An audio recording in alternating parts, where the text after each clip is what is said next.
Eve afternoon, the 2011 Sun Bowl will take place in El Paso, Texas, between the Georgia Tech Yellow Jackets and the Utah Utes. And I'm Dan Harrelson alongside Nick Taylor, and we will break this bowl game down with the Georgia Tech Yellow Jackets play-by-play announcer, who is also the Atlanta Falcons play-by-play announcer, Wes Durham. How are you doing today, Wes? Good, guys. Nice to be with you. Doing great, Wes. Thanks for coming on. Well, the first thing that comes to my mind about this game is a contrast of styles between Georgia Tech, who runs, the triple option style offense, flex ball, versus the Utah Utes, who are more of a wide open Pac-12 style football team. Talk about the contrast of styles and the matchup from where you see it. Well, I think you're talking about a team that in Georgia Tech that's principally going to drive things on the ground. Tech is a team that passes for efficiency. They don't necessarily pass for yardage, although there have been times in Coach Johnson's 4 years that they've thrown the ball, for big numbers in a game. They've been given forward 20, but it's happened. I think in Utah, you're talking about a team that tries to achieve some balance. They had a tough injury during the year with Jordan Wynn, their outstanding quarterback, being lost for the year with a shoulder injury. They have found a pretty solid backup, almost by mistake in some ways. They got a kid who originally started his college career at Nebraska Omaha, and they discontinued football in John Hayes. So when Wynn went down with the injury, Hayes was a guy who was able to kind of come in and direct them offensively.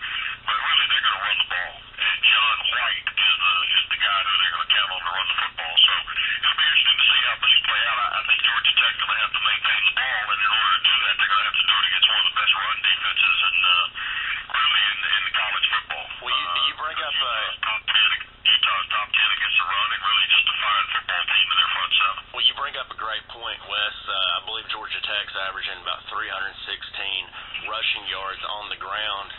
And like you stated, the Utah defense gives up about 245 through the air on their defense and only 98 on the ground. Do you think Georgia Tech may actually try to throw the ball in this bowl game? Well, I think you're going to find that Georgia Tech can only throw it so much. I mean, principally what they do is run the football. So for them to change that much out of character would be a heck of a story. And no, I think they'll do exactly what they're supposed to do, and that's try and run the ball through the spread option.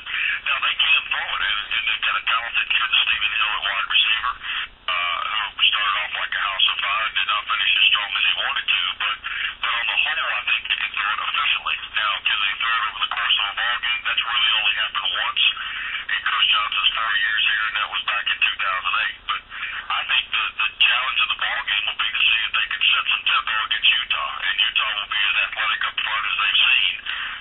So that'll be something I'll keep an eye on, and I think it'll keep most fans captivated on New Year's Eve day too. As someone who has covered Georgia Tech football for quite a long time, it seems as though to the average media person / college football fan, whatever classification you want to call it, that because Georgia Tech runs that spread option and triple option and flexible attack, that they struggle in bowl games, they have struggled in bowl games in the past because other teams have had time to prepare for their complex offense.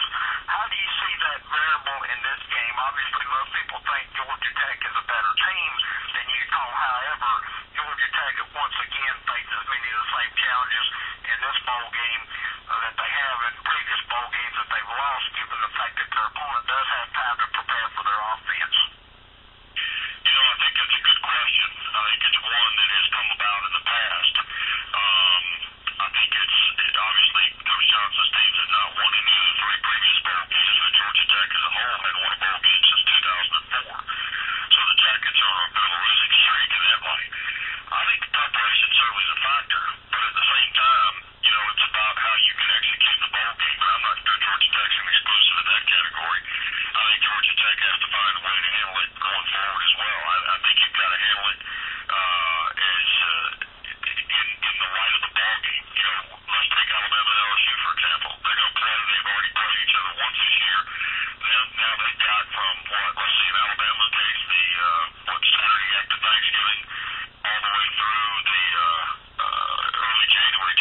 bowl game will be on New Year's Eve, December 31st in El Paso, Texas. Talk about your preparation, because you have a game Sunday, the New Year's Day, back in Atlanta against the Tampa Bay Bucks. How do you go from, preparing to know your stuff for the college game and then turn around having to know the information so you can call the NFL game? Talk about that preparation. Well, I think it's a matter of time management, and I'm very blessed to have the opportunity to do both, guys. When Mr. Blank and Rich McKay asked me to come on board with the Falcons in 2004, I knew it would be a challenge, a professional challenge not many guys have. In fact, there are only 3 or 4 of us now that do regular college football games for school on Saturday and then turn around and do the NFL on Sunday, so I'm blessed to be one of those guys for sure. I think the other idea that comes about is that when you're looking at the way you got to pull something like this off, you got to manage your time, and that's really the way it comes apart the best, to be honest with you. I'm very fortunate to get great support not only from the Falcon organization but from the people here at Georgia Tech. Coach Johnson and Dan Radakovich, our athletic director, have just been tremendous in helping me achieve this. But you got to do certain things on Monday, certain things. It's like you're ready to play games, to be honest, except you're doing a game. You got to play. You got to do certain things Monday, Tuesday, Wednesday, Thursday, and Friday to get yourself ready for Saturday and Sunday, and that's kind of the mantra I live by. My close friends know that the one thing I do is I put golf clubs away. I don't play golf from the time training camp opens for the Falcons until really both football seasons end, and then I only try to dabble around and hit balls. And if you know me well enough for me to put away golf clubs, it must be pretty important. So, but it's really about time management and great support, and I've been very blessed to get both. Perhaps a little bit of a hypothetical question about Utah. I'm just wondering if from the Georgia Tech side of things, if the perception of Utah's program has changed, and if they think Utah has changed some of the things that they do offensively as a program to sort of adapt to the Pac-12. In other words, is Utah a little bit different this year as a Pac-12 team as they were maybe the year before as a Mountain West Conference team as far as Georgia is concerned? Nick, I think Utah's a pretty good program regardless of the league they played in. I really do. I think the University of Utah and their program, obviously, when they had the undefeated season, they had the Fiesta Bowl too. Now you're looking at the University of Utah being obviously a threat in the Pac-12. If they don't lose in an upset fashion to Colorado in their final regular season game, they're playing Oregon and Eugene, not UCLA. So I think Utah's clearly here to stay. And talking to Coach Whittingham earlier this week on our radio show here in Atlanta, he indicated that the minute they announced for the Pac-12, it changed the dynamic of their recruiting. And I think they're given the unrest in the South. Now, obviously, Southern Cal comes off of their postseason bowl ban next year. Coaches in place at UCLA, Arizona, and Arizona State. That gives Kyle Whittingham a leg up to challenge Lane Kiffin, to be quite frank with you. And I think that's a challenge the people at the University of Utah relish, because they've built a very, very nice football program here in the last handful of years, and one that cannot be underestimated. I can assure you Georgia Tech's not underestimating them playing them in the Sun Bowl. Well, Wes, I guess one last question on my side. The Georgia Tech Yellow Jackets are coming off that November 26th loss, 31-17 to the Georgia Bulldogs, of course, their arch rivals. Talk about that game. Just a lot of people don't understand how big of a game that is, and there's a lot of hatred in that game. Well, I mean, it's a big ball game. Comparatively speaking, obviously, I think in this part of the country that Alabama and Auburn have taken the lead, and people understand the depth of that rivalry probably better than Tech and Georgia or South Carolina, Clemson, or Florida State, what have you. But Georgia Tech, that's a big ball game to Georgia. It was a big deal, and I think you'll find that Coach Johnson won the ball game in 08 and hadn't won the last 3, and it's a big deal to these kids, and they want to win the game. So for them to lose the game the way they did and give Georgia a lot of credit, they played very well. Aaron Murray was as good as advertised, and I think it's something that going forward, Tech will try and win just as they always have. But since 1966, guys, it's been harder for the Jackets to win in that series than it has in the past. I have a quick 2-part finish of the interview. First thing is on Georgia Tech's recruiting. We get a lot of emails on recruiting all the time. How difficult do you feel like it is to recruit under that system of the option, flex bone, spread option is my first part of the question. And the second part, we've asked every media person we've interviewed what their take is on the national championship game, and we'd like to end with you on that. My opinion in the recruiting, and I don't follow recruiting per se, so it's hard for me to speculate on what a young man's thinking coming out of high school. But, Georgia Tech, the academic institution, is probably not for everybody. And football-wise, I think you understand it. And I can tell you from doing the NFL for 8 years, guys, if you're good, they'll find you. You can be playing under a rock, and they'll find you. And I think there have been a lot of kids here. They've also dispelled the notion that, Andrew Gardner's now on the roster of the Houston Texans. Demarius Thomas is obviously having a great year for the Denver Broncos.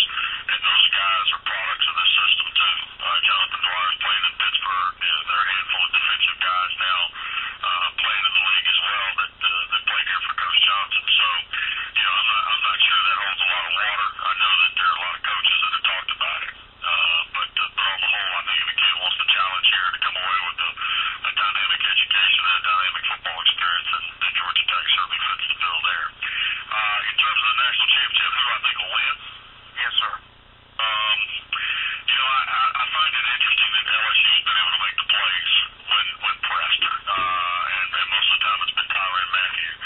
The time off, as we spoke of earlier, is going to be unique. And I think it'll present a different dynamic in the game. I don't think we'll see anything remotely close to what we saw in November. And for the football purists, that was a beautiful ball game. Regardless of the way it ended, it was a great game. I think what you will find is that it'll be interesting to see how the tempo of the game is played. Can Alabama make enough plays against an LSU defense to kind of maintain the balance of the ball game? I think LSU will win the game because I think LSU has got they've got an intangible piece in Mathieu, special teams wise, who just seems to make plays. And I'll give you an example from Alabama's national championship team a couple of years ago. Whenever Alabama seemed to need a play, their defense provided one for them a couple of years ago when they won the national title. And I think LSU's got that intangible this year, and that's the reason I think they'll win the game. But I think it'll be another close ball game, but it'll be a totally different vibe than the one we saw in early November. A little bit more scoring? Oh, yeah. I think you're probably looking at 24-17, 24-21, 2017, somewhere in that neighborhood. Let's don't get crazy now. Nobody's going to get in the 40s. We started talking about two of the very best defenses in college football. They were really talking about the two best teams. I think nationally a lot of people want to see somebody else and not a rematch. But I heard an argument earlier this week that I really like, or a discussion earlier this week. It wasn't much of an argument. North Carolina and Kentucky played a one-point basketball game a couple weeks ago in basketball, and everybody said, well, wouldn't it be great if we saw that in the Final Four? And they said, well, we're getting that in the football game, and everybody's raising almighty about it. So let's see how this plays out. I think it'll be fun for everybody. Exactly. Well, Wes, we appreciate you coming on, and we'd like a minute with you off the record as we finish the interview. And it's been a pleasure catching up with one of the